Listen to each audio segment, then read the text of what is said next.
ว่าตามลงตามไปเราถ่ายคลิปแบบวันนี้เราถ่ายเป็นรัดอย่างนี้ถึงละครล้ำคุณ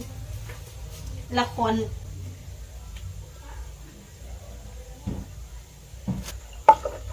วันนี้ชาอุนิมากทุกคนนี่มันแสบบอก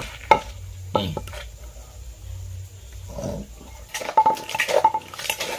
รถนี้นี่รถนี้นี่แล้วก็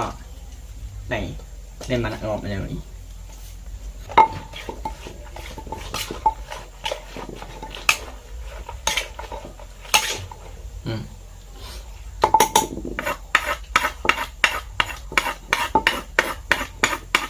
โอ้ยเหงื่อแตกนี่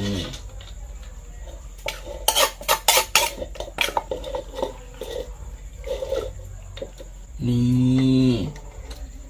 แป๊บนึง